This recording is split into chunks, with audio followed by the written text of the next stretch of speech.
Ladies and gentlemen, welcome to Meanwhile Here on Earth.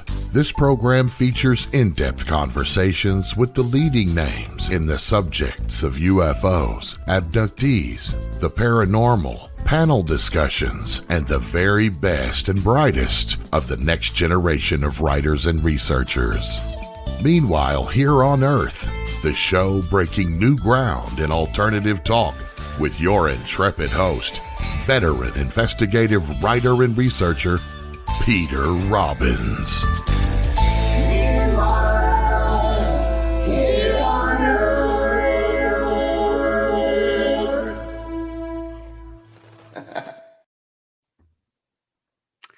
And this is Peter Robbins, and the show is Meanwhile Here on Earth. You are watching or listening at KGRA Digital Broadcasting. To watch or listen live, just go to KGRA DB every Monday at 7 o'clock Eastern Standard Time and click on live stream at the top of the page, and you are there. No monologue tonight. My guest, well, our time's going to go quick enough. My guest is Linda Cortile, which is a pseudonym for the central figure in the late Bud Hopkins' remarkable book, Witnessed, the True Story of the Brooklyn Bridge UFO Abduction. This is the first time in years that Linda has agreed to do any interview for broadcast or print or what have you, and all the more reason I want to thank her for joining us tonight. The book Witnessed documents Hopkins' 6-year-long investigation into what is rightly regarded as one of the most controversial and best documented UFO abduction cases of all time. Linda Cortile, welcome to Meanwhile Here on Earth. Well, thank you, Peter, my good friend. We've been friends for over 30 years. It's true. And having you on as a guest tonight has made me face the fact that I'm in a unique situation as an interviewer and program host. Although I've done hundreds of interviews in my work as a writer, and close to several hundred in the time I've done this show, this is the very first time that I find myself with a guest whose story I am so caught up in historically, and who I have such a long and in some ways complicated relationship with, and over the fact that the case itself, even in the world of UFO abductions, is often by people who have an opinion, but not an informed opinion. And when I say that in this case, I mean having read the book, dismiss it as it's just too unlikely. This is just, I'm sorry. It's okay to be taken by aliens, but not in this way. This is just pushes the envelope too far for me. I'm only half joking, and you know that. In the interest of full disclosure, for years, maybe a dozen years or so before Linda came into Bud Hopkins' life and my life de facto, and for the 6 years that Bud Hopkins investigated the case, which was 1989 until 1995, and then for another 5 years after, I was Bud Hopkins' research assistant, gopher, proofreader, head of filing, occasional witness, phone answerer. I worked this case for 6 years with Bud. I have an acknowledgement in the book, and if I want to make myself really look good, I'll read part of the inscription Bud put in it to me to establish my bona fides. But before anything, I want to read most of a letter that is from Timothy Good. Timothy, I guess, starting certainly in the 1980s and well into last 10 years or so, is probably the most respected and best known UFO researcher in the UK. And he wrote this letter. It's dated the 7th of August, 1996, the year the book came out, and it's on his stationery. Having read carefully through about 400 pages of this new book and skimmed the rest, I have no hesitation in recommending it for publication by Macmillan. It is absolutely gripping, providing new and profound evidence in the search for proof of alien abductions and their purpose. I have much admired Bud Hopkins' pioneering research over the years and can vouch for his integrity and objectivity. His books, Missing Time and Intruders, are for me the definitive works on the abduction phenomena.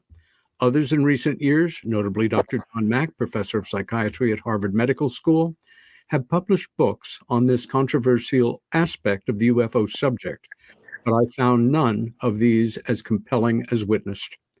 Hopkins breaks new ground by revealing in great depth the details of an abduction that occurred near Brooklyn Bridge, New York City, in November 1989, observed by a number of witnesses, including a former Secretary General of the United States, the so-called Third Man, and his security guards, with whom Hopkins remained in communications for several years as he continued to investigate all aspects of this bizarre case. What impresses me in particular is the thoroughness and objectivity with which Hopkins pieced together the evidence, never jumping to conclusions, but always allowing for a wide range of hypotheses to account for the polluted information provided to him by the key players, all of whom were seriously traumatized by their experience. The principal abductee, Linda, for example, not only had to endure abduction by aliens, but kidnapping by the security guards who themselves claimed to have been abducted with her at the same time. That's a lot. And I wanted to begin with that letter and record because, again, it's wonderful to have an opinion, but especially in this case, I think it's necessary to have an informed opinion. We're going to be here almost 2 hours, and we're only going to touch on aspects of this sweeping story. It is a 7-part book, again, covering 6 years. And I joked with Bud over the years, Linda, you may feel the same way, that if he had not gone into being an artist, if he, say, had gone into law enforcement and become a detective, God help the criminal element of New York City. He was the best self-trained investigator I ever knew in my life. I agree, totally. With that as kind of preamble, Linda, let's go back to the beginning, before any of this stuff. Where were you born? And tell us a little about your family. Well, I was born in New York City, downtown Manhattan on the east side, near the East River, in Little Italy. And my father, he was a longshoreman. My mother was a wife and a mother. Mm. And I had an older sister, 8 years older than me. And so when I was 8 years old, she was 16 and out with her friends. My mother was always busy cleaning the house, preparing for dinner, preparing for lunch. And, I went out with my little friends, but on rainy days, it was kind of lonely because my sister was out with her friends and she was older than me and a teenager. Sure. So what I did was I made an imaginary friend. And his name, I named him Mickey. And you would figure that for a little kid because of Mickey Mouse. Mm. So I just named him Mickey. And I would talk to Mickey all the time. And that was the end of that. I grew up. And, of course, I forgot about Mickey because I was a teenager. And had my own friends and my own fun. And that was the end of that. Let me interject for a moment. Is it fair to say that looking back on it now, because we know these other intelligences, one thing pretty much everybody agrees on once they really look at the data that's out there, they can affect our perceptions. They can make us forget certain things. They can make us think that things happened in a way that maybe they didn't. Sometimes these screen memories wear off or not. But is it fair to say that you thought you had created this imaginary friend, Mickey, as opposed to that you had created this imaginary friend, Mickey? Sure, that's very possible. Yeah. Very Continue possible. on. You know, but it wasn't easy because strange things used to happen in the apartment. You know, it was the four of us, my parents, my sister, Yeah. and I. Yeah. And my mother used to call Father Dominic to come and bless the house about every 3 weeks. Wow. Because we used to see things. So Father Dominic would come, he would bless the house, but it didn't take any of the spirits away. We thought they were ghosts. When you say you and the other members of your family would see things, give us an idea of what you're talking about here. Well, we thought they were ghosts. No, spirits. They were white. They were little, but who knows what people look like in a different dimension. Sure. So we chalked it up as ghosts, spirits. You, both of your parents emigrated here, or were either of them born here? They were born here, but their parents were immigrants. Yeah, like my family. Yeah. You mentioned Father Dominic. You had, we all grow up in different ways in different lives, and many of us are almost archetypes for a certain kind of person. You were born in Little Italy. The Italian-American culture is so in your blood. And, the key neighborhood in the United States of America where Italian immigrants came, their dreams started to mature. They stayed there. They moved out. The church was is an important part of your life, but kind of in an old-fashioned way. In my thinking, what are your earliest memories of church and, knowing that this is part of your tradition?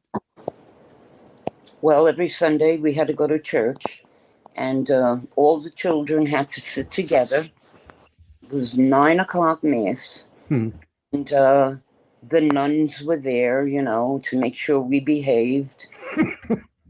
One of my memories is we were in the first row, so the pews in front of us had the usual people that came to mass, and there was one woman who used to wear a hat that had vegetables and fruit on it, and a little bird sitting on top of a stick in the center of her hat. And every time she moved, the bird would sway back and forth. And every Sunday, you would think that the funny part of it would have worn out after all those years. But all we used to do was laugh. And one Sunday, I was sitting at the end of the pew, and a nun came along with a rolled up program and popped me on the head. And so we had to be quiet. But that's one of my fondest memories. So you grew up associating this small bird on the hat with Jesus. I have no idea. It just looked so funny. Every time she moved, the bird did too, but very fast. And we just used to crack up. As a kid, we grew up in such an amazing era of music. The pop songs that we used to listen to, the songs on the street, the songs that we associate with our childhood, and just form that soundtrack. there came a time when you were a teenager and you were a singer. You were in a girls' group and you were good, and you were approached to go professional. Can you tell us a little about that? Oh, that's something I'll never forget. Well, should I mention the name of the group? Absolutely. Okay. I was the lead singer of the Angels. And I was 14 years old. And what was their huge hit?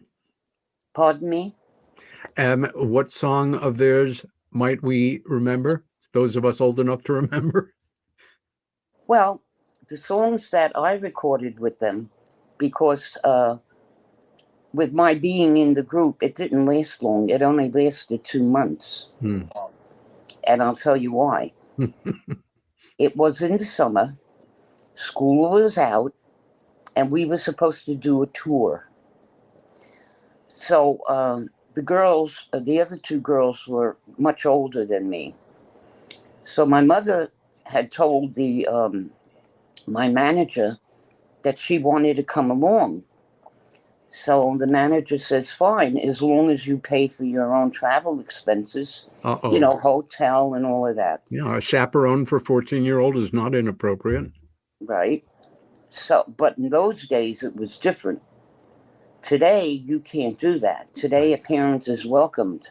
Anyway, so my mother said, well, we can't afford that, to travel across country for 2 months. She says, the girls are older than my daughter, and when they go out at night, what's my daughter supposed to do? Sit all alone in a hotel room? So he says, she could go out with them. My mother says, but she's not allowed to date until she's 16. Well, anyway, my mother got furious. And my mother says, well, if I can't chaperone my daughter's not going on tour. And that was that. And that was the end of that. So my mother breached the contract because I wasn't allowed to sign the contract. I was under 21. Yeah. And that was the end of the Angels. But I went out on my own. It didn't work out that well. And I tell you the truth, I did get tired of it. And so I used my skills, everything I learned in school. I became a stenographer. Yep. I was the private secretary. And I did fine. Linda, by this time in your life, you're a young woman, certainly independent. You are, you're both very feminine, very streetwise. You're in both worlds. And had you ever consciously given a thought to UFOs, flying saucers, beings from other planets, anything like that for any reason, even in passing that you can recall right now at that point in your life? No, not at all. Yeah. In fact, ironically, I used to hear about it every now and then, just by accident. And I used to laugh at all the people that said they were abducted by aliens. It used to crack me up.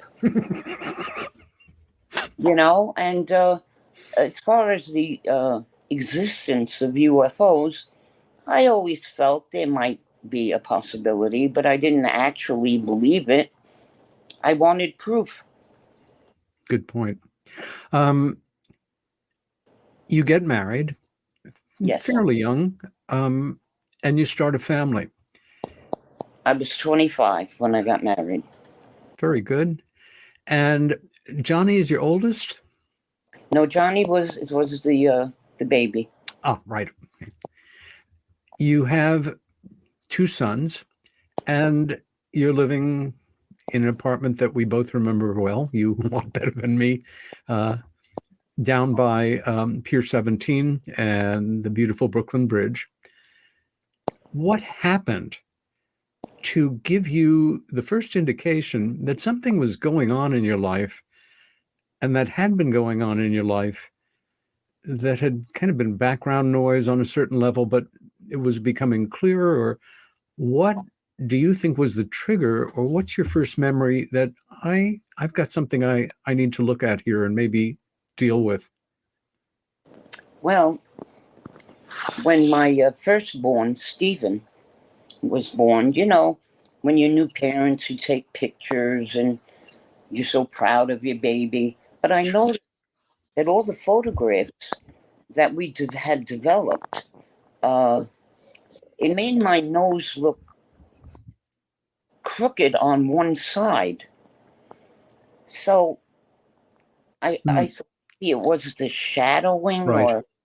or something.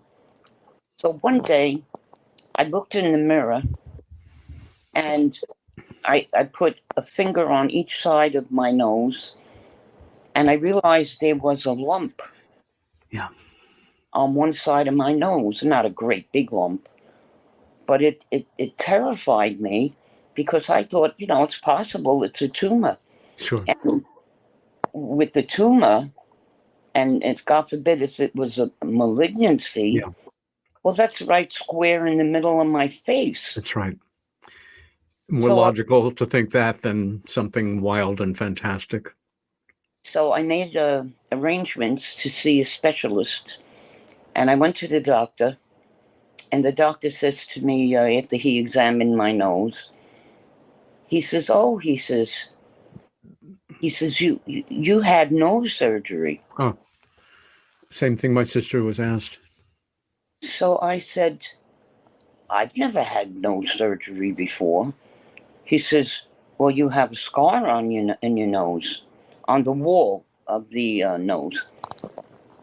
I says, "Well, I've never had surgery." So I says, "Well, maybe that scar, maybe it happened because of my fingernail. Maybe a fingernail made that scar." And he just looked at me straight in the eyes and he said, "No," he says, "it was made with a scalpel." So I went home, made a lot of phone calls to family to ask them if I've ever had nose surgery. Yeah. Little girl. When I was very, very young, and maybe that's why I don't remember. Yeah. And they all said no. Of course. Well, a few years later, I went to a bookstore because I wanted to buy, what was her name? Kelly. I forgot her name. Oh, the one who wrote the biography on Sinatra? Kitty Kelly. Kitty Kelly, right. Okay. I wanted to buy her bestseller, The Unauthorized Biography of Frank Sinatra. So I'm walking through the book aisles. I found the book. I was so happy that I was able to pick it up. Yeah. Because it was the only one left. So I decided to browse, and I came across a book only because it popped out at me, The Intruder's book. So I looked at it, and the book didn't have a UFO on it That's right. or any. It looked like a forest with lights behind the forest. And I thought to myself, oh, this looks interesting. It looks as though there might be a garage light on someone's house who's hearing an intruder. Yeah. Especially because of the title of his book. So I purchased it, and it was a small book. So when I went home that night, I read that book first because it was smaller. Kitty Kelly's book was like 500 pages. Yeah. And I couldn't get past the first chapter when I read about Debbie Cobble at the time. Yeah. Who had a mysterious nose surgery. Yeah. So I put the book down. I felt very weird. And I just let it go. And after a few months, I decided to write to Bud Hopkins' publisher to tell him what had happened when I read the book and certain things that I saw as a younger person. And I mailed the letter, and he called me, and about 2 days after I mailed the letter, and I felt so flattered, but at the same time, I said to myself, why is he calling me? Because I had found out the book was about alien abductions. So Bud and I made arrangements to meet, and we did. Linda, you mailed that letter in the spring of 1989? Yes. Okay. March or April. Because by that point, part of what I did for Bud, his mail had just gotten too much for him to respond to on his own. So I would open the letters and I would read the letters, and he worked out this really simple code on the outside of envelopes. It could be a star, a circle, a line, or whatever. It all meant something. But there were letters that were 3-star. And for me, it was stop what you're doing and bring this letter up to the deck. Bud did his work in his studio on a little balcony. We'll see a picture of it later. And he read the letter. I read that letter first and gave it to Bud. It's just another connection between us. Obviously, I didn't meet you until later that year, but that always stayed with me. That letter stood out. Let me put it that way. Before we go on, for those who are not familiar with Bud Hopkins' name or are, it's important to have either a little crash course here or to refresh your memory with who this person is, because he plays such an important part, obviously, in this story. Bud Hopkins, and I'm guessing he was certainly younger than this when you met him, but he was, in his time, the best known UFO person in the world, certainly after Alan Hynek died. And Bud was really the pioneer of the scientific study of the abduction phenomena. His two best-selling books leading up to Witnessed, these two, and they're both brilliant. But for Bud, this was not what he set out to do in life, although he became more famous for it than anything else. Bud was an artist. As a child, that's what he wanted to do. He graduated with his BFA in the late 50s from Oberlin College, moved to New York to follow his dreams as a painter. Here's him, early 20s. Studio. Again, a young painter. And over the years, went from being a traditional late period abstract expressionist to obviously moving into a form that was more his own. And not just paintings, sculptures, often from wonderful aged pieces of wood found on the street. But his work, again, evolved over the years, as artists do. And particular favorites of Linda and mine, his wonderful Guardian series, a couple of shots of his studio. And just to note that when Bud died, the New York Times devoted 2/3 of a page to his obituary. That's something that's almost never the case unless you're a movie star or a very famous politician or a variation. And 2 photographs, I was really pleased that they had enough knowledge about him and respect to refer to him by his first love as a painter. And they do reference the subject of his UFO research twice in the article. And it's respectful. Anyway, that's quick background. And Linda's and my stories are kind of welded together. And just briefly here, this is Bud about 1976 or so when I met him. And this is Bud with one of countless newspaper articles about his work. He's holding here a drawing, as you can see. of a little girl and two beings.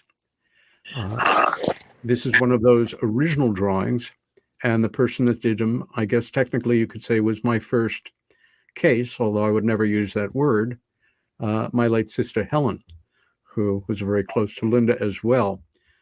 A shot of Bud and I from, I'm always really proud of this because it was an 80s episode of that great Robert Stack, I'm blanking, show. And we'll all think of it in a moment, or you guys already have. 1994. And about a year before Bud died, in his studio in 2009, a candid of us at an International UFO Congress. And this wonderful zany area is just a catwalk above his studio with an opening onto the roof that became a big part of our lives over the years. But that is just a little background on Bud Hopkins. So you meet him, and how does he begin to look into what might be going on with you and, you know, his thoughts about what had happened in your nose? Well, he thought it was very interesting, and he just wanted me to talk about part of my childhood and, you know, and what I thought it might be in my nose, which I had no idea because I hadn't read the rest of the Intruders book. Sure. He didn't say much to me about other cases or other people that he was, you know, researching and investigating. Good. But he did ask me if I was willing to be regressed through hypnosis. And I sort of frowned on that. What do you think about that? Well, yeah, I said to him, well, will I be aware of what's going on around me? And he said, yes. I says, if you ask me to cluck like a chicken, will I do that? And he said, no. So I agreed. And he regressed me, Peter. Yes. And then you come out of the regression. You know it's been audio taped. How is Bud with you at that point? And are you curious to listen to the tape, or you want to hear everything that you said from him, or you're just fine not knowing, or where were you at that moment? Well, I knew what I had said was, though it was shocking to me, I told him under hypnosis that when I was a little girl, I was looking out the window in the evening and I was listening to the rock and roll singing groups in the neighborhood who used to stand under streetlights and harmonize and sing. Great. And their black leather jackets were shining in the street lights. But my attention focused on the rooftop across the street. And there I saw what looked like to me, and I told Bud under hypnosis, it looked like a Christmas tree or a top, one of those twirling tops. Sure. That triangulates down. Yeah. Yeah. In lights, twirling around the rooftop.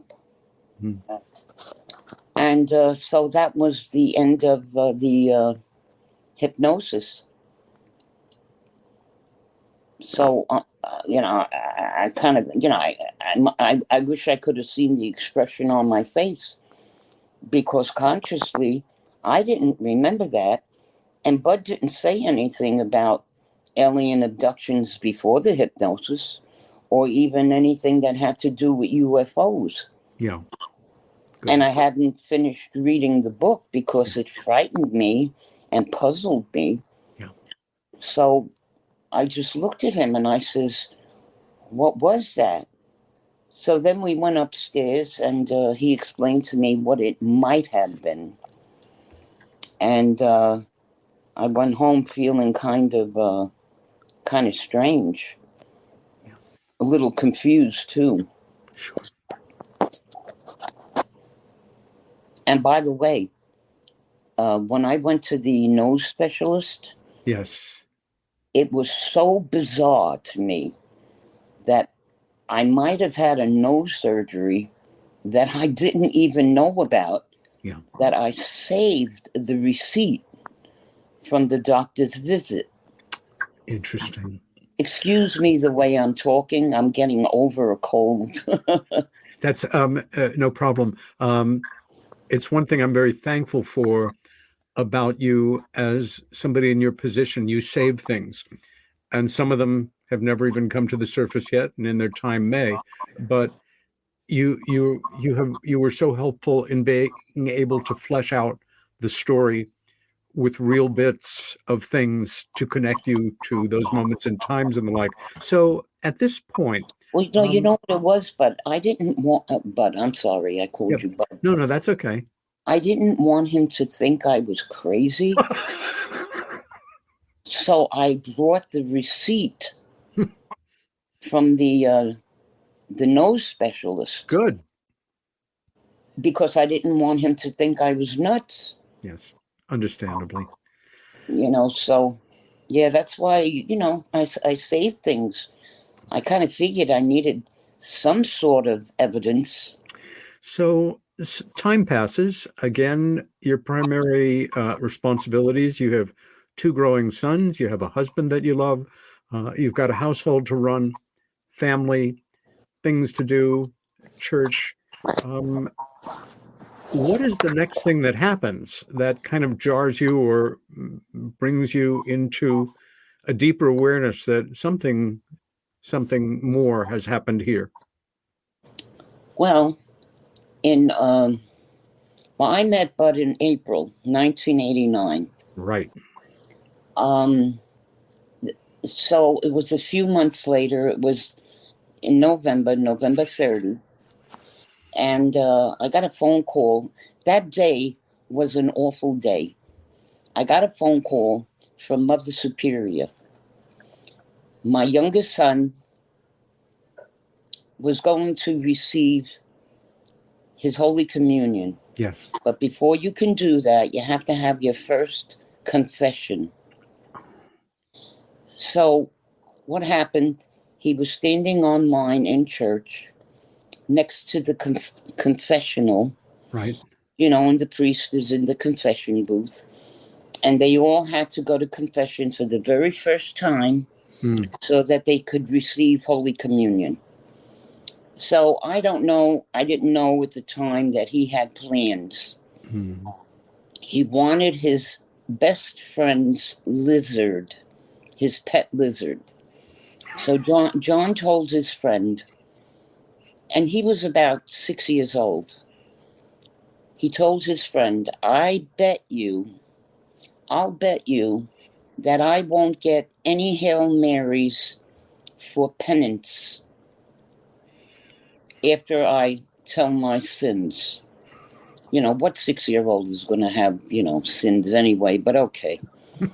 So they made the bet. So it's John's turn. He goes into the confessional. The priest opens up the tiny little door and he asks John to tell his sins. So he opens the little door and John said, "Bless me, Father, for I have sinned." And squirt that priest right in the face with a water gun. The priest shut the door, that tiny little door, very fast. He ran out of that confessional like a bat out of hell and tried to get John out of the confessional, but John was holding on to the little knob on the inside. I'm laughing now, but at the time I was furious at that boy. Well, anyway, they got him out. Mother Superior had gotten word of what had happened, and she came into church, and according to John, she grabbed him by the collar and the back of his neck and dragged him into her office. So I had to go to school. And I don't even want to tell you what I did to John when I got him home. I wanted to string him up on the wall. But no, I didn't string him up. I grounded him. Anyway. He needed a sin. Yeah, he sure did. Oh, by the way, he did get that lizard. He didn't get one Hail Mary to say. No penance. And a lizard. This is a pretty good deal. I need to look into Catholicism more. So I guess he wanted that lizard very bad. Anyway, we get home, but the day before, I went Christmas shopping because it was like 1 week after Thanksgiving. Okay. So I left all the shopping bags hidden in the master bedroom. And so, I go home, and it's November 29th, and I do whatever I had to do in the house, and I went to bed. It was kind of late, maybe 2:45 in the morning, 3:00 in the morning. And I get into bed, and my husband is asleep. He used to work nights, but he had jury duty, so he was home. He had to take off from work for jury duty. Yeah. All of a sudden, I hear the plastic shopping bags rustling. So I thought it was John. So I said, John, is that you? And there was no answer. So I closed my eyes. I said my prayers. And in the middle of the Lord's Prayer, I get this strange feeling of numbness coming up from my toes. Now, I've been feeling that for years, every now and then. Mm-hmm. So, and I had spoken to Bud, and everything. So I knew what that meant. I was afraid to open my eyes, Peter. But I did. I had to know because I had to protect my family. Yes. There was this creature, which I had never really seen before, not even when I was a child. They looked like ghosts to me. Yeah. There was one creature at the foot of my bed. There was another creature on top of the bed, and boy, he was light, but he was crouched, and one on the left side of me. So the creature that was on top of the bed that was crouched. I took a decorative pillow I had behind the pillow I was sleeping on. Yeah. And I figured I better do this now before my whole body becomes numb. So I reached behind me. I'm still in the laying down position, but I picked up my arms, grabbed the pillow, and I flung it at the creature that was sitting on the bed. Yeah. And he fell back. By that time, after I threw that pillow, I had gotten numb. And I was trying to call for my husband, who was sitting right next to me. Yeah. He didn't answer. Well, I knew he was switched off. They call that. Yes. That's right. It's part of the pattern. That's right. The next thing I know, I feel pounding on my back. And I saw white fabric pass over my eyes. And I thought that might have been the curtains on the bedroom window. And then that was that. The next thing I remembered, I at one point I couldn't breathe for about a split second. And then I was outside my window. And I couldn't move. I still couldn't move. Now, I want you to stop a second here. When you say, first, when you use the word creature, is that a term that you would now apply to what is usually called a gray or Well, something? at Okay. that time, I didn't know what to call it. But Yeah. today, this day and age, I would say it was a gray. Okay. Next question. When you say the next thing you know, you're outside of your window, you're at the time, your apartment was on the 10th floor, as I recall? The 12th floor. 12th floor. You're on the 12th floor, but you're now outside your window. Mm-hmm. Do you remember looking down or immediately thinking, I'm cold? I wasn't cold a moment ago. How did I get here? What is going on in your logical mind? Well, I couldn't move, so I couldn't look down. Yeah. But I knew I was outside the window. And so I felt that I started to move up almost like in an elevator. Mm. And then I was able to move my head, but I couldn't see outside of the bright blue light. And the bright blue light looked foggy, like being in a nightclub and there's all this smoke around when we were all allowed to smoke, in public places. Mm-hmm. And I remember I was able to move my head, so I looked up, and it looked as though I was moving up into a volcano. Oh. So and that's what happened, being outside the window. Do you remember anything beyond that consciously at that moment? I remember some consciously walking through a long corridor. And I do remember a door, but it was a sliding door, and there was liquid on the bottom of it. I don't know what that was. It could have been water. I don't know what it was. Sure.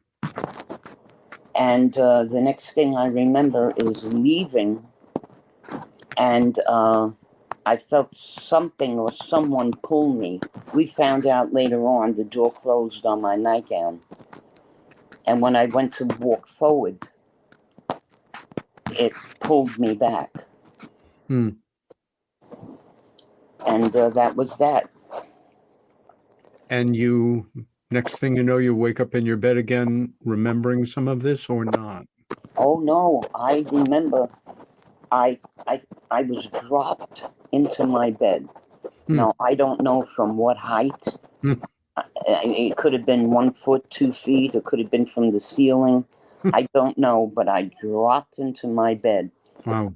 The first thing I did was shake my husband, and he wouldn't wake up. So I went into my children's room, and I started to shake them, and they wouldn't wake up. Right. So I was terrified, heartbroken, all the mixed feelings. So I grabbed a compact mirror, and I put it under my youngest son's nose. Yeah. And it fogged up. So I knew he was okay. Then I went to my oldest son and did the same thing. And so they were fine. It was horrible. Yeah. I'm going to cut away here for a moment, Linda. In preparing for your visit here, I've been doing some rereading, even though I was the first person to see these pages of this book literally as they came off the printer. And Bud had a very entertaining habit. You of course remember how the old studio was set up, and the work area in the corner with the two desks, Bud's and mine, facing each other. Yeah.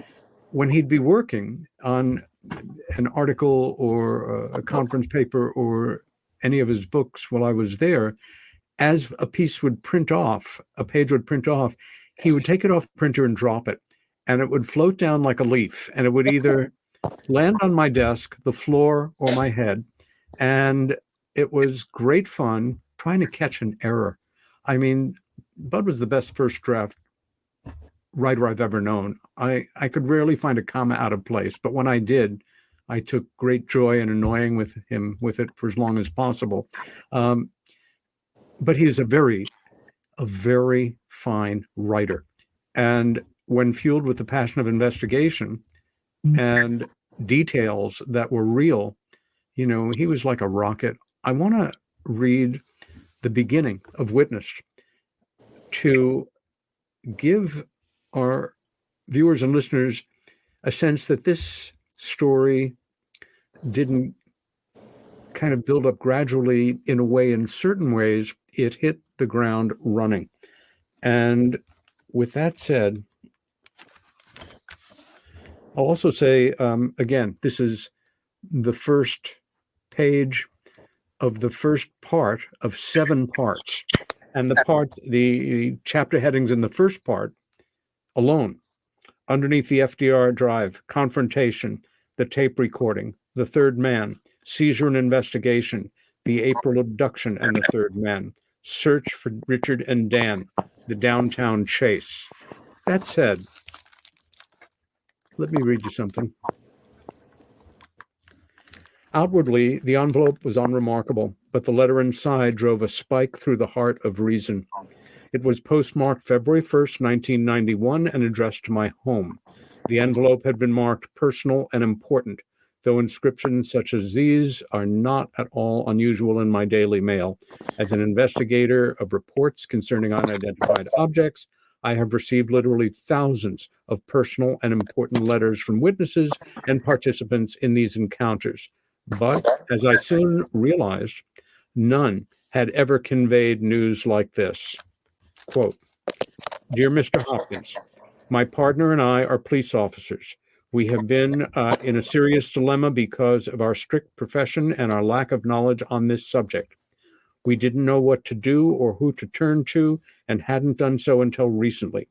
We searched the bookstores over and came up with you.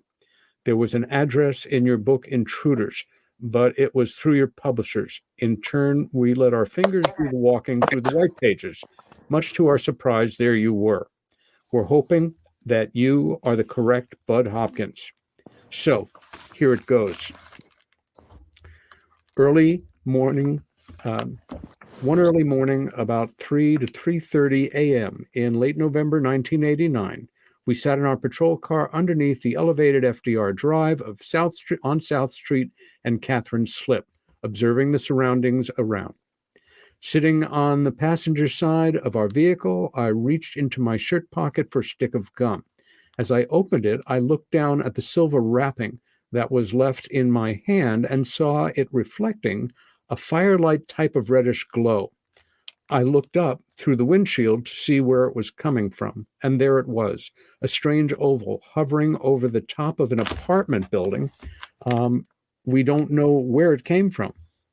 Its lights turned from bright reddish orange to a very bright whitish blue coming out from the bottom of it. It moved out away from the building and lowered itself to an apartment window just below. I yelled for my partner, who was sitting behind me, behind the wheel, behind the wheel, and reached to get a pair of binoculars out of the glove compartment. We grabbed hold of each other and were going to get out of the car, but what could we do for the poor little girl or woman wearing a full white nightgown? She was floating in midair in a bright beam of whitish blue light, looking like an angel. She was then brought into the bottom of that very large oval, about 3/4 of the size of the building across. The poor person was escorted out of her window. I don't know if she was willing or not. I don't think so, because it seemed as though she was being escorted up into this thing by 3 ugly but small human-like creatures, one above her and 2 below. They seemed to be in charge. On top of our fear of getting involved, we were also carrying a load of guilt because we didn't help her and we don't know what's become of her. After she was escorted up and in, the oval turned reddish orange again and whisked away, coming in our direction above us. It must have flown over the FDR drive while we were sitting under it. It then plunged into the river behind us, not far from Pier 17, behind the Brooklyn Bridge. Someone else had to see what happened that morning. I know what we saw, and we'll never forget it. Mr. Hopkins, the oval never came up from under the river. It's possible that it could have after we drove away about 45 minutes later. We could have stayed longer, but we couldn't ignore our radio call any longer. The guilt is brutal, more than the fear we felt when we were witnessing this terrible encounter. The guilt has lingered into today, and we find it difficult living with ourselves. My partner and I have been debating for 14 or 15 months if we should seek her out. We know the building, and we know which window she came out of. Perhaps she was just a figment of our imagination. If she isn't, if she is she alive and well? We don't know. We're feeling much better now that we have had a chance to tell someone else other than ourselves. We wish to stay anonymous for the time on account of our profession. If we should decide to seek this person out, and she may very well value her privacy as we do, and we would respect that, we'll contact you again with further information if we do find her, and I hope we'll do. Many thanks, police officers Dan and Richard. I'll read just a few more sentences. My astonishment at reading the letter was all the more profound because I was almost certain I knew the woman in the long white gown whom the officers had seen floating in midair in the whitish blue light, beam of light. The name I shall give her here is Linda Cortile.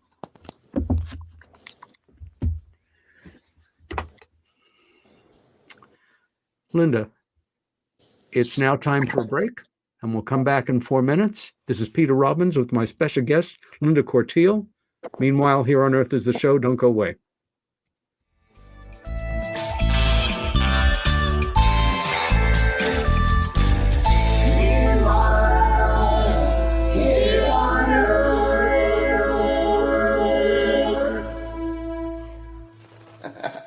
Hey members, the new KGRA DB app is now available on iOS and Android devices. Gain on-demand access to any KGRA DB programming. Download any show directly to your mobile device to listen or watch on the go. Go to the App Store and search KGRA DB.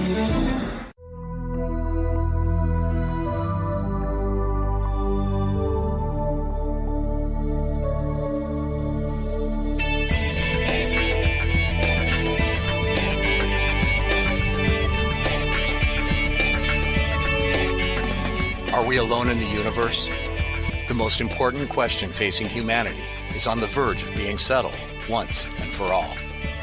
The Mutual UFO Network has been at the forefront of this journey for nearly 50 years. Our members worldwide are dedicated to the research, documentation, and awareness that will shape the future of humanity. Won't you join us?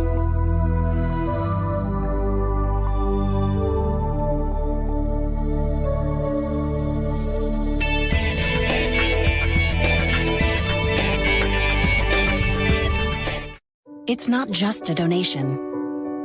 It's a warm blanket. It's a bottle of clean water. It's a roof and a bed. It's knowing someone cares. It's feeling safe. It's a today that's better than yesterday. Every dollar you can spare helps so much more than you can imagine. Please, donate now to help people affected by Hurricane Ian. Your support is urgently needed. Discover the Observation Deck, a one-of-a-kind virtual event platform that takes video conferencing to the next level by using avatars to navigate a campus. There's so many areas and activities to choose from. There's a 1,000-seat auditorium, an expo hall, a nightclub, and even a beach. So come attend a conference, take a class, or hear a lecture on the incredible Observation Deck campus. Go to theobservationdk.com. You're listening to the KGRA Digital Broadcasting Network. We provide unparalleled coverage of trending news in the world of ufology, cryptozoology, and paranormal phenomenon. Whether you're watching our video live stream or listening to one of our audio programs, you are getting the best from world-renowned researchers and hosts, guiding you through topics the mainstream won't touch. Miss one of your favorite programs? No problem. Head over to the members area at kgradb.com for access to our massive library of award-winning content. Make contact, stay connected, only at kgradb.com.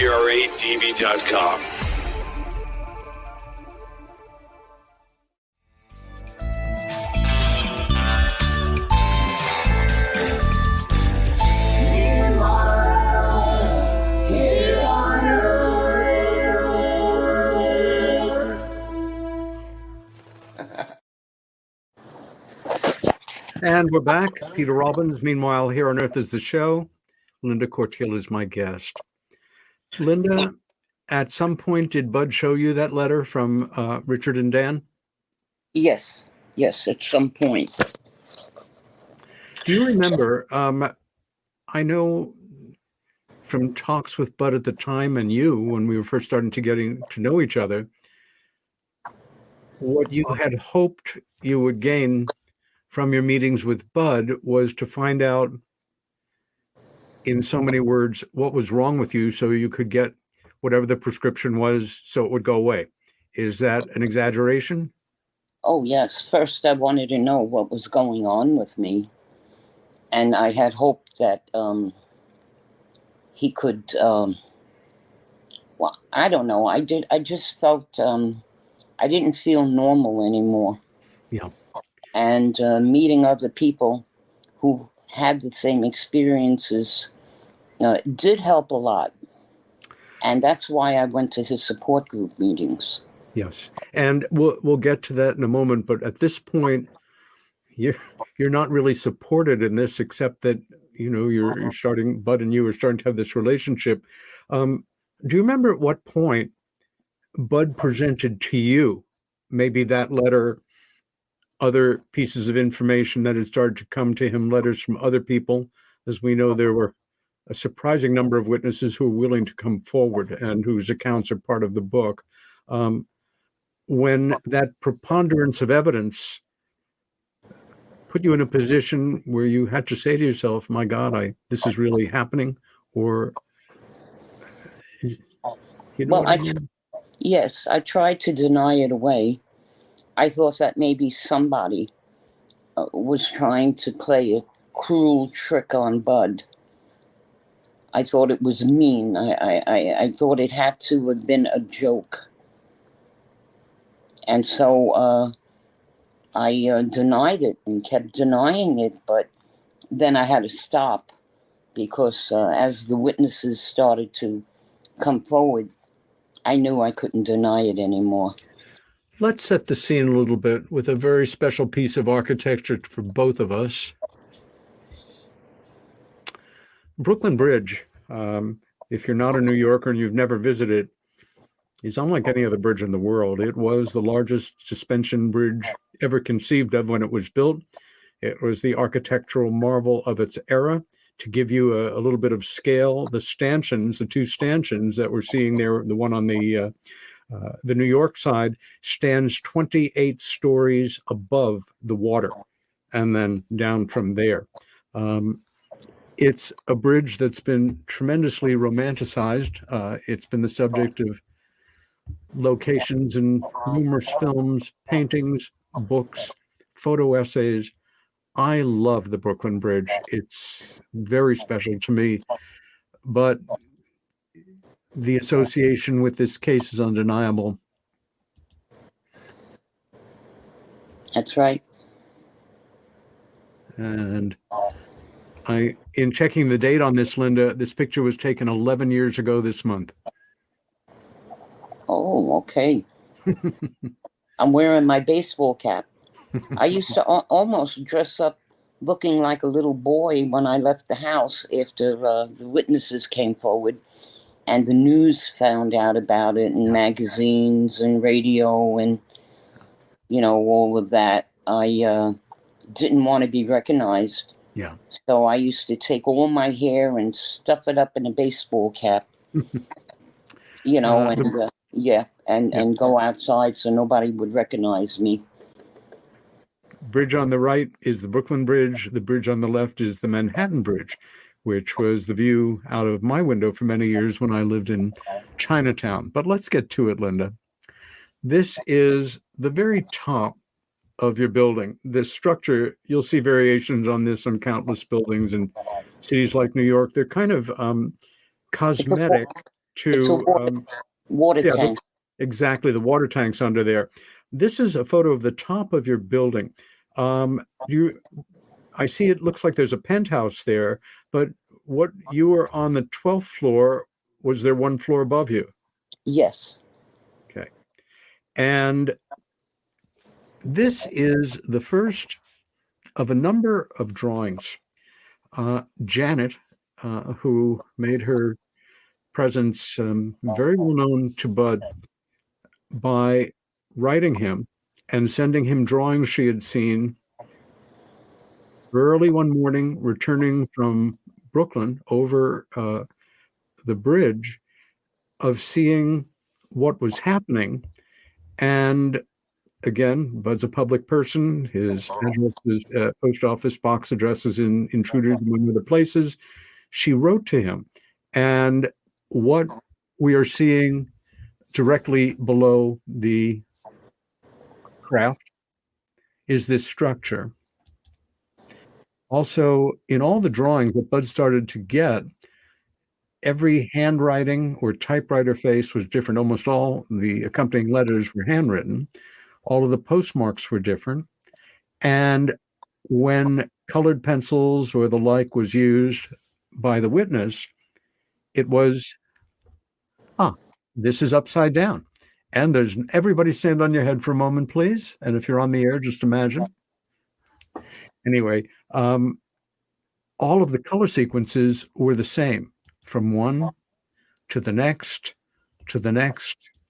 as were the shapes. Now, damn, well, I am embarrassed to say I put a number of these in upside down. This is a drawing of Richards, the security guard. And another one of Richards, thankfully, right side up.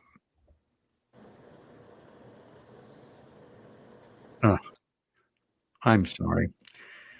This is one of your son, Johnny, on the table in a very, very specific situation. And this is, you tell us about this and how it enters into the story. This is not a toy or a souvenir. This is a very valuable antique 19th century diver's helmet. Would you take it from there, Linda? Yes. One day, my youngest son was outside.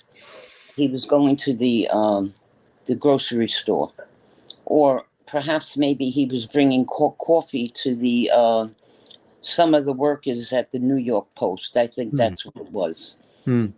But before he got there, a car window opened and they called him by name.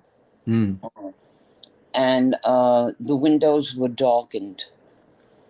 And he said it was an old man sitting in the back, approached him. He stayed in the car.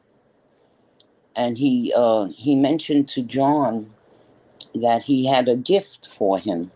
Now, Johnny's a streetwide kid at this point. I mean, this sounds like it could be a setup in another dimension for, some kind of terrible situation. Well, yes, but Johnny knew that he shouldn't talk with strangers because this is what we taught him. Sure.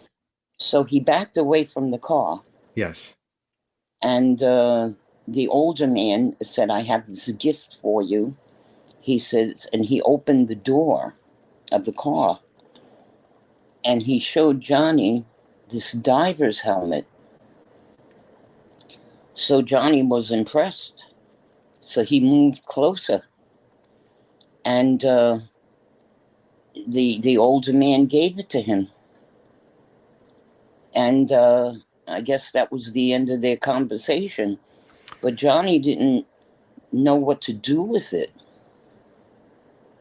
And it just so happened, I don't remember if I was shopping or if I was at work. But what he did was he went home and he hid it in the back of my closet. Put all my pocketbooks on top of it. And that was the end of that. And the reason why he hid it, we found out later, because he called Bud Hopkins. And he told Bud Hopkins that some man gave him a helmet, and he didn't want me to know.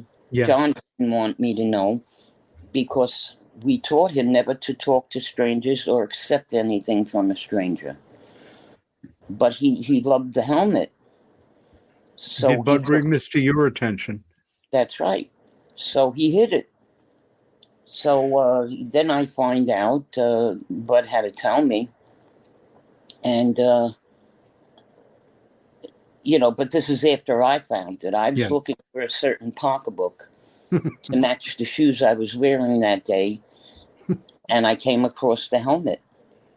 And you knew it wasn't yours.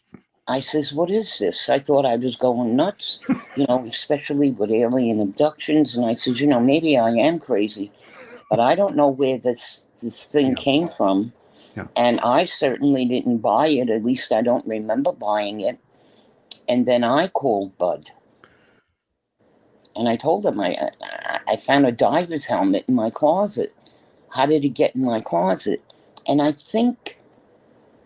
I don't remember, it's like over 30 years ago. Yes, of course. I don't know if John called Bud or if Bud called to talk with John. I think John called Bud. I think Bud already knew the helmet was in the closet. I think it's in the book, and I just didn't get to reread that part. Linda, there came a time after this episode that Bud had established, and in no uncertain terms, that the two men that identified themselves as police officers, I guess technically you could say that, but they were a lot more than that. They were the handpicked security detail for the Secretary General of the United Nations. That's right. This is a key point that a lot of people go off on. And even people who take the subject seriously, it's like, oh, please, give me a pop star or somebody at a lower level of fame if you want to, spruce up your story, but don't tell me it's the Secretary General of the United Nations. What would they be doing down, at Pike Slip or down at that point in Lower Manhattan at 2 or 3 in the morning? Well, there might have been a romantic tryst going on in this conspiratorial-driven world. Perhaps he had some kind of meeting that had to be in a very neutral, out-of-the-way place at an off hour, or whatever other reason we can think of. But at a certain point, Bud had established, with the help of Dan and Richard, who the third man was. And Johnny wrote a letter, and it says, thank you, card. Dear Poppy, thank you very much for the diver's helmet. When I look at it, I think of you. Drawing. Did you know my grandfather in Italy did before I was born? This means that there has been room in my life for a grandfather, someone like you. I hope you feel the same way. I would like to give you a hug, but I can't because you are not here with me. I hope I can see you again. Love, John. Now, what I deduce from that is by this time, John and the Secretary General of the United Nations had met in that brief exchange at the car. And do you remember receiving or Johnny showing you this card, or how did this play into it? John just wrote it. And did Bud give him the address, or did Bud send it, or how did this card get to Perez de Cuellar? I'm not even sure. Okay. I'm not even sure. I think he might have sent it. I don't know. Because I know I gave it to Bud. Oh, I remember. Okay, here we go. Okay. Later on, Bud met with the Secretary General of the United Nations. At O'Hare Airport, VIP room, Chicago. I was at the office when he got back. That's right. And he went along with the UPI reporter. That's right. He was the bureau chief in Chicago. And we certainly know his name. That's right. And Bud had John's letter with him, and I guess other papers. And he met him. He was at the president's restaurant at the airport. Yes. And Bud approached him, and the Secretary General was there with his wife, and he packed the seat and asked Bud to sit down. Yes. Which I can't understand. If he didn't know Bud, why would he invite him to sit down? Anyway, on the loudspeaker, they had warnings. If you see something, say something. Don't leave your bag. Well, this would have been pre 9/11, but still. Yeah. So, no, this wasn't pre 9/11. Yes, it was pre 9/11. That's right. Yeah. So Bud sat down at his invitation, and he gave him the package with the papers, including John's little letter. That's right. And the Secretary General opened up his briefcase and put it right in his briefcase after hearing all those warnings, at the airport. Mm-hmm. And Bud spoke to him with the UPI guy. He had a witness with him. Yes. And very important witness. Yeah, they were asking him questions about his work and everything. And then the UPI guy came up with a question.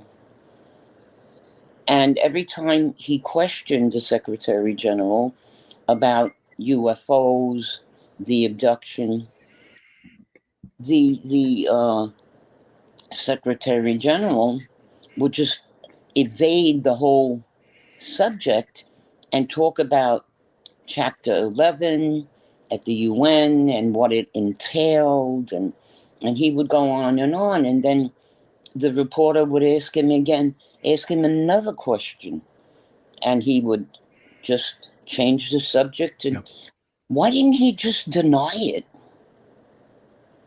If it never happened, why didn't he just say, you know what, this is a stupid rumor, I'm not involved, it never happened?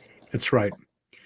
But he didn't, and he never denied it, and he never admitted it.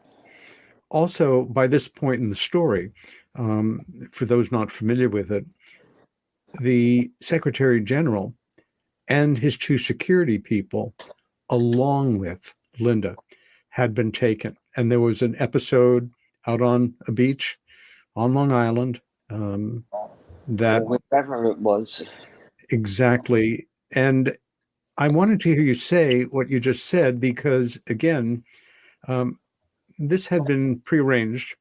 Bud flew from New York to O'Hare, stayed there just for this, never left the airport, and then flew home. And I was in the office when he got back, and he basically just exploded with a more detailed account of what you've just said, and the reality that the Secretary General of the United States had met with him, did not deny any of these things, but had supplied with him with information that he had been requested indirectly, and the story went on. And in his future, far out into the future, he never denied it. He would never admit it, but he wouldn't deny it either. So what does that tell you? Well, it tells me that although conflicted, troubled, as I'm sure shocked to his core as anybody is when all of a sudden this is part of their life, he had enough integrity not to lie. He simply did not go into any, details. But we have an image here. And Johnny, of course, enters into this story more than any parent would ever want to even imagine their child enter entering into it. This is an illustration with a caption from the book. Why don't you tell us what we're seeing here? Let me see. Well, the caption says, Johnny's happy sketch of himself, Linda, Richard, and Melody, along with 2 hybrid aliens. Oh, John used to what he thought were dreams. See, I didn't talk about this in front of the children. Of course. Because I was afraid they'd grow up weird, Sure. So, but John started to have dreams that he thought were dreams of a little girl named Melanie or Melody. And they were really fond friends. So it was almost as though he had an imaginary friend in a dream, from a dream. It turns out that he too had an experience, and my oldest son too. Yeah. When he was very young, he was about 6 or 7 years old. Yeah. Next drawing. Oh, good. Upside down. God, I haven't done this since my slide projector days. Johnny's sad sketch of same group after Melody is taken.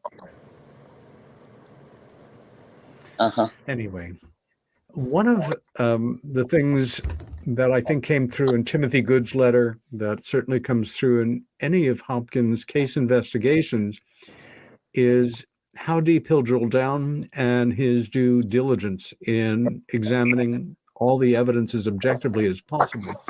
When one makes a claim that one was on the beach, etc., we have, with a known personage, you look for every detail you can.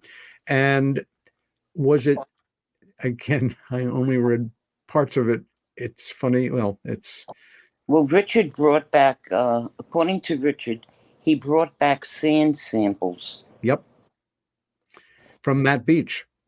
That's right. There were two samples. Which Bud had analyzed through a laboratory, electric scanning microscope, and compared to sand from the alleged beach. And of course, it matched perfectly. Not all sand is the same, in the same locations, obviously.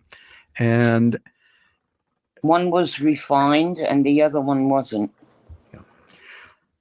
Linda, one of the most compelling pieces of evidence, physical evidence in your case, and we haven't even gotten into memories from childhood of you and Dan being brought together repeatedly. That was a pattern that really emerged with this case and another one, my friend Matthew Moniz, who was on the show a couple of months ago and had a similar dynamic relationship. But the implant that you had in your nose that was gone at a certain point,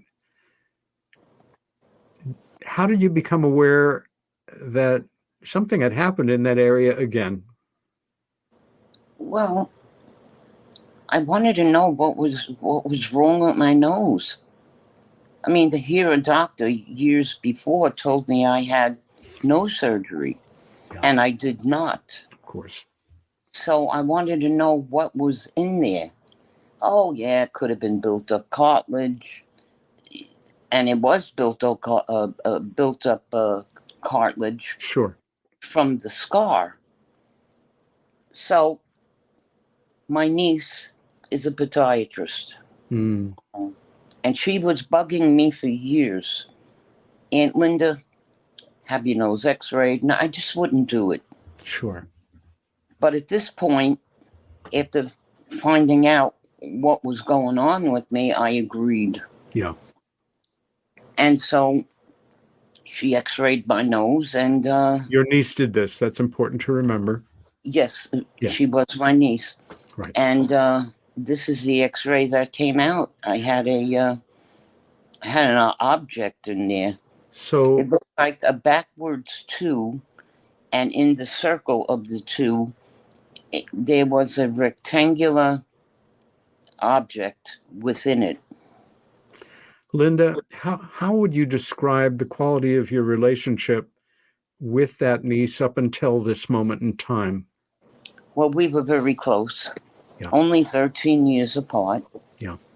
And the case, because she had gotten involved with the case, became overwhelming. She was afraid of her profession. Yeah. So no, we're not on good terms anymore. We haven't spoken in several years. This subject and becoming involved in it, even peripherally, can make people who care about us, who we care about, incredibly uncomfortable, and even more so. And it's no secret that relationships change or are stressed out when one individual has a history like you do. So I remember when that X-ray, and we're talking, a full-size X-ray that goes up on the light box in a doctor's office. I remember when that came to Bud's, and I remember doing just that, holding it up to a light box and my jaw dropping. I had seen a number of implants, the analysis of them, and I had never, ever seen one as complex as this. They don't have moving parts, except that this one did. And it was way up in the nasal cavity. I regret that even with a good publisher, and Witness was published in the United States by Pocket Books, which is a subsidiary of Simon & Schuster, one of the biggest, most influential publishers in the English language in the Western world. And yet the quality of the illustration of that X-ray and the fact that there was no close-up are so tantalizing. But what we see, certainly doesn't qualify as proof, but here it is, friggin' upside down. Okay. Well, this is a first for me. So you should, you're part of that. Anyway, this is so real, and the evidences can be so profound that they're no difference than, in a capital case, if such things are presented in our courts of law. I don't know if a lot of people know, they if they're interested in the subject of UFOs, abductions, they know his books. Maybe they've even read some. Most people are not aware of what an incredibly prolific writer Bud was, not just as an author, but on commentaries, reviews, monographs, specialty studies, special reports. And for many years, we had something called the Intruder's Bulletin. It was never as smooth as we wanted it to go. We had hoped for 4 issues a year smoothly, but it hiccuped along for quite a number of years. And this is all pre-digital, or at the very beginnings. And so much of this material was lost, sadly, because Bud was not a tech person. And these files just have vaporized off the earth. But to give you an idea of just when things were cooking, the variety and unique articles by Bud, by other people in the journal. I wish I had a copy of every single thing that he had in print. I'd hand type them, or at least read them in and scan them. Abductee Concerns, The Valid, the Rare, the Erroneous. Intruders Foundation Special Report, The UFO Phenomena and Suicide Cults, an Ideological Study. A special report, The Ongoing Problem of Deception in UFO Cases. Screen Memories. This was Bud and I counterpoint on reviews for what we had hoped would be a really breakthrough television program. Peter Jennings' UFO Seeing is Believing. And as far as abductions went, they basically folded and copped out. But again, the variety of material. And in 1992, Bud, this is still 4 years away from the book, Bud was so excited about some of these hard evidences that were coming up and verifying the individuals who were coming forward, who had seen this, like Janet, like Richard and Dan, from different vantage points, from different locations, all of them coming together perfectly. And Bud regretted writing this and a follow-up to it, because this is a working paper on things I am developing and evidences I will show. And there's a tradition in America. If you want to become really famous really fast, shoot somebody more famous.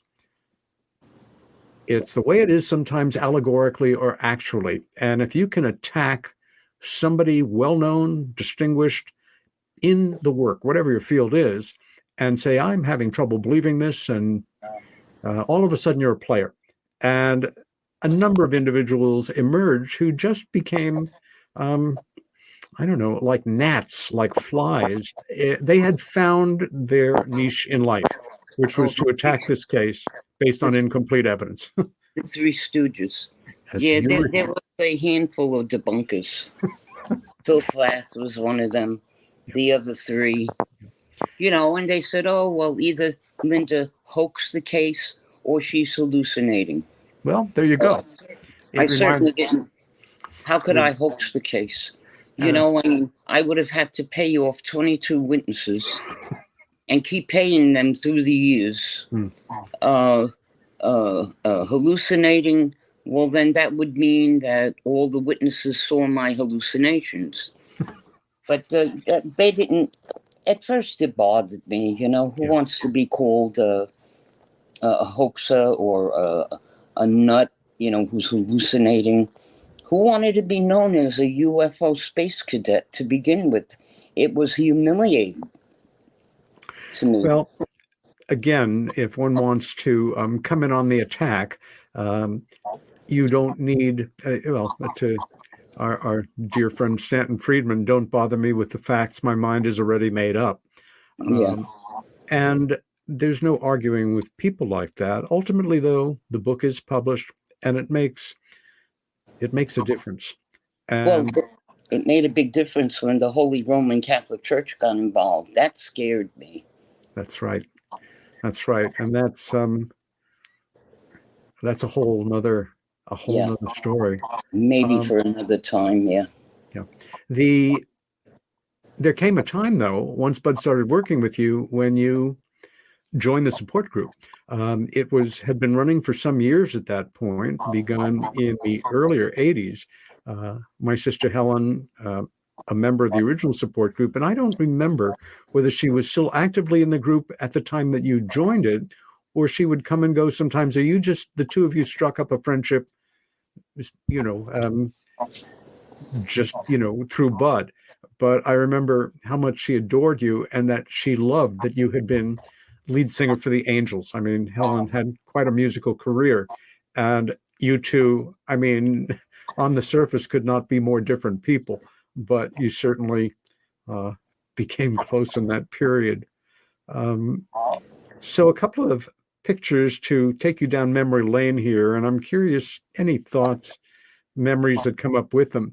Bud's home, as we remember, was a building on West 16th Street between 8th and 9th. And it became, in some ways, a second home for us as time passed. It's a reminder you can't tell much about a person by looking at them often, or a book by its cover. And an old New York City building, it can be pretty disreputable, but who knows what's going on behind that door. And before Bud had some of the front of the house repainted, this was, nobody's going to bust in there. But little do they know, you go upstairs, and here's a room that only exists in our memory and the memories of other people, Linda, but that was the smoking room. I can't tell you how many cups of coffee I had at that table.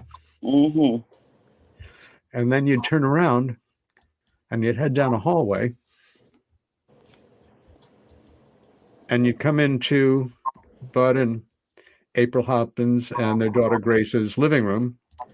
And this room that you're seeing right here is the location of the very first UFO support groups ever held anywhere, certainly that I'm aware of. Yeah. And his great studio.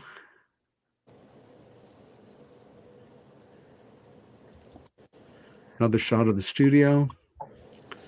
And like most old school painters, a wall or a bulletin board with just pictures that inspire you, interest you, people you like, sculptures you love. It's a tradition that goes back, I'm sure, as far as there have been little papers to stick on the wall. And I don't know if you remember this, Linda, there's so many, it's such a helter-skelter kind of setup in some ways. There was a cartoon pasted to a speaker. And I always thought, just a reminder of Bud's wonderfully dry sense of humor. And it's a alien accepting a major award, looks like an Oscar. And the caption is, "First, I'd like to thank everyone who believed in me." They're wonderful. But Pete, we forgot to mention the motorcade. I know we don't have all that much time left, but... We do. We're still doing fine on time, so get right into that. Let's talk about that. People from the New York Post newspaper were located right across the street from the apartment building I lived in. Yeah. And apparently, according to Richard, one of the intelligence officers, they were in a motorcade with the third man, the Secretary General of the United Nations. Yes. And when they got to Catherine Slip and South Street, there was a blackout. The cars stalled. Yep. I think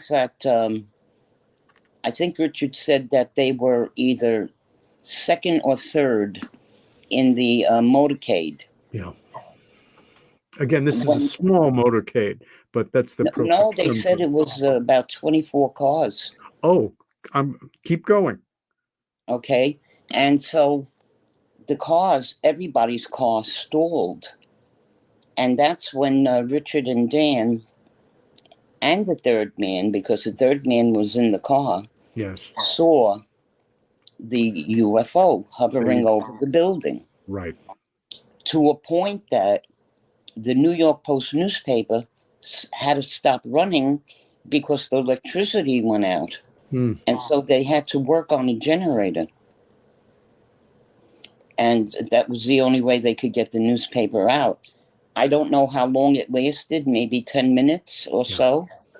But that's what happened. And as soon as their cars started up again, they were making their way down to the South Street heliport. And according to Richard, they all went onto the tarmac, and they were supposed to board helicopters to go to Governor's Island. And, that was it. But a lot of people, or a few people, came forward from the Post. Yeah. And they thought that, what's his name, the one that owned the Post? Rupert Murdoch. Yes. They thought that he was in town. Right. To give a sneak, to check the place out. Sure. They didn't know what the motorcade was, but they saw the motorcade. And some of them even saw the UFO hovering over the building, including Steve Dunleavy. He was a writer. Yes. Oh, boy. For Fox, I remember him. Or the Post. Yeah. Well, both. That's from the New York Post, yeah. Some of the truck drivers, so... yeah, there were quite a few witnesses.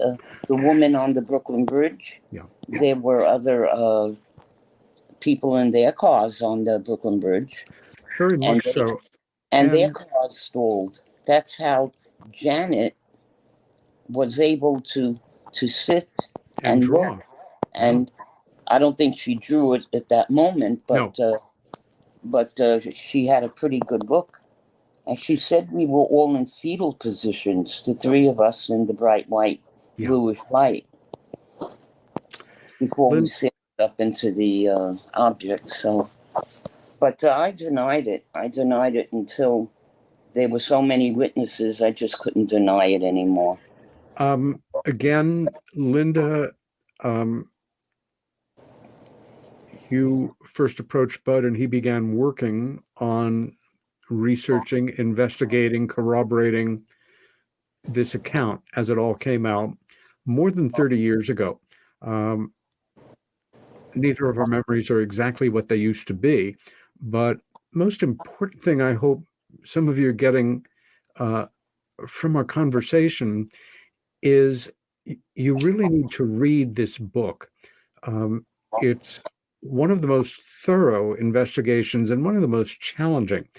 And I cannot underscore strongly enough how well verified the evidence is that Bud puts into exhibit are. There are a number of side stories here that all come together, but one of the most poignant, challenging, shocking, touching, unexplainable ones has to do with Richard. Dan and Richard their lives were changed by what they saw, as any sane persons would be. But it was Richard who became deeply obsessed with you, and it was a recognition of... It was Dan. Don't mind me. Yeah. It was Dan who came deeply obsessed with you, and it was a story that goes back in time. Can you tell us something about what I'm referring to here without my sketching about it anymore? Well, if I could remember, Dan might have had, because I could never get that straight, an experience as a child. Yes. And when we were all on the big beach together, the morning of the abduction,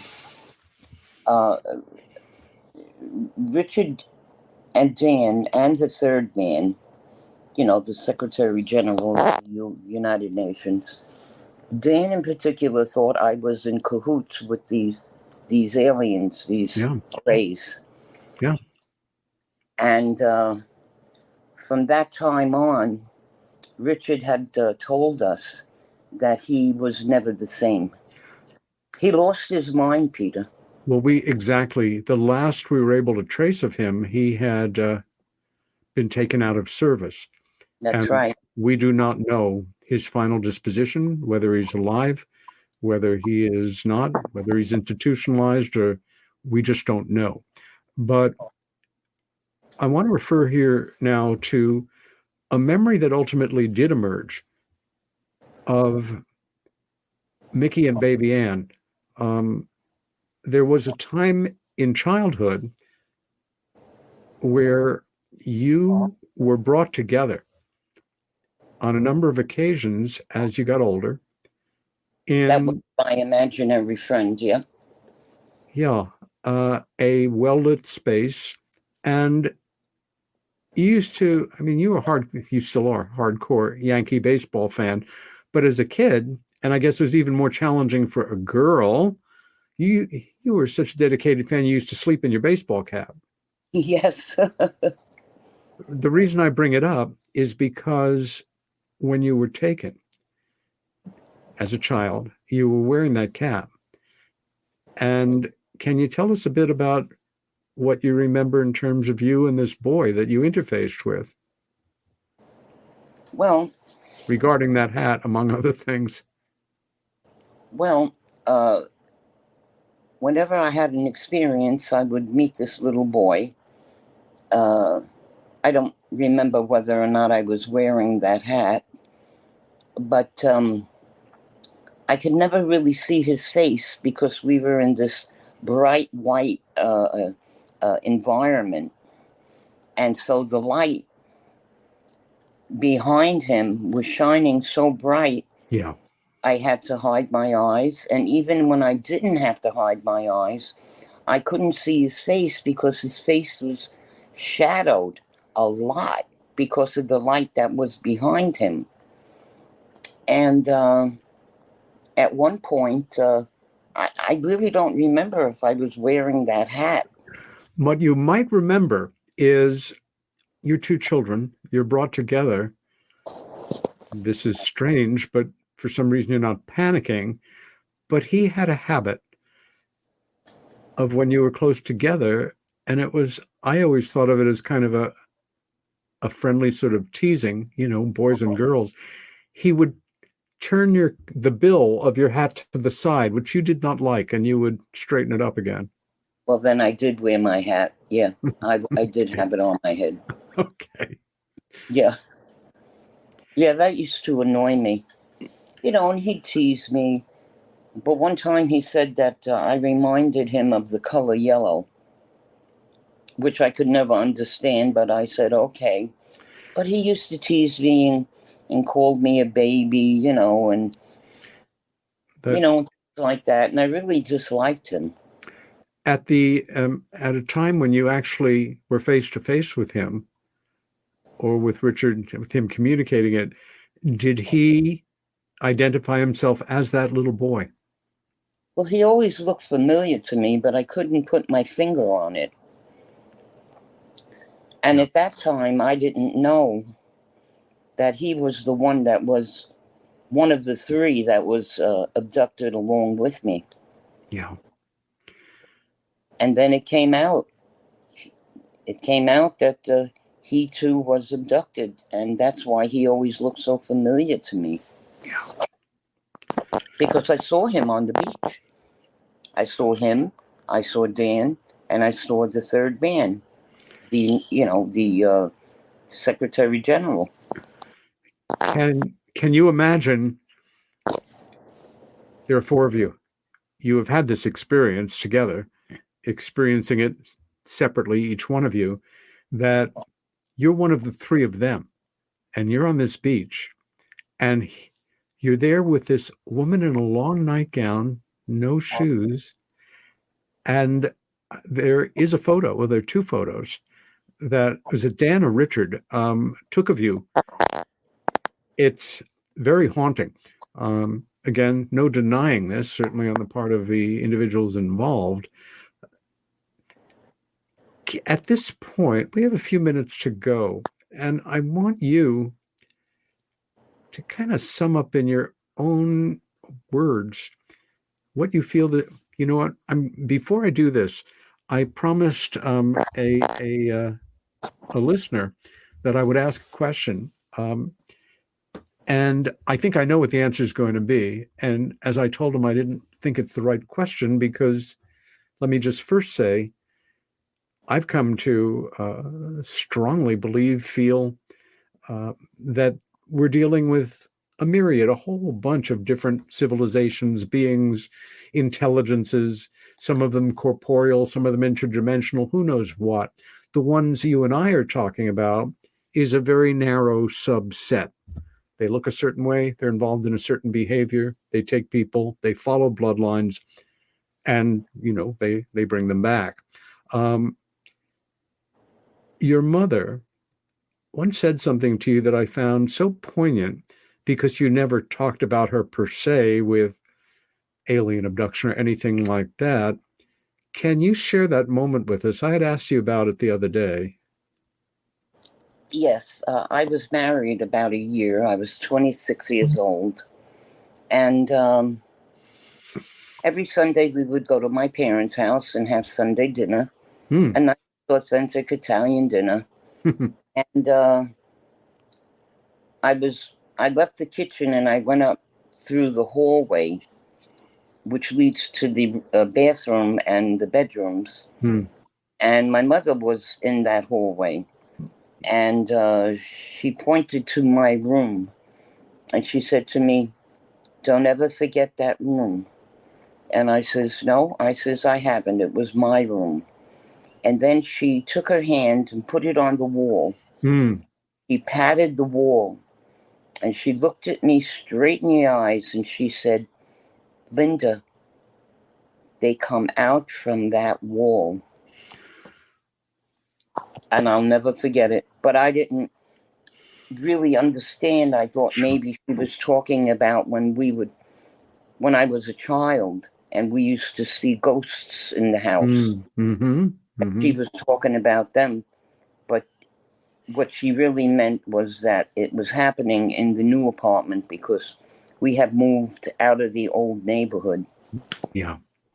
Into a new neighborhood. Yeah. The question is, bearing in mind, as far as I'm concerned, there are different ones with different motivations. Here's my question for Linda. Leading abduction researchers, and the person names a series of them here, have all stated that the, quote, UFO abduction phenomena is an educational process to raise our cosmic consciousness, given the fact that Linda was floated out of a whatever floor window and into a waiting ET craft, etc. How does she feel about the cosmic consciousness analysis of these researchers? Well, as far as the researchers, and as far as I know, they can consider that what they are doing is research. But as far as I'm concerned, all they do is argue. So there's no science there as far as I'm concerned. This has not been a positive experience for you. And that's the way it is for some people. And at the same time, you and I both have had the honor, pleasure, privilege of meeting so many interesting, decent people through this part of our journey in life, haven't we? Yes, we have. And there's just so many details in the case that have not been made public. Yeah, and maybe the future will see some of that happen. Yeah, yeah. I want to say again, I hope you found this show interesting, but more than anything, I hope you will read this book. The American First Edition really pissed Bud off.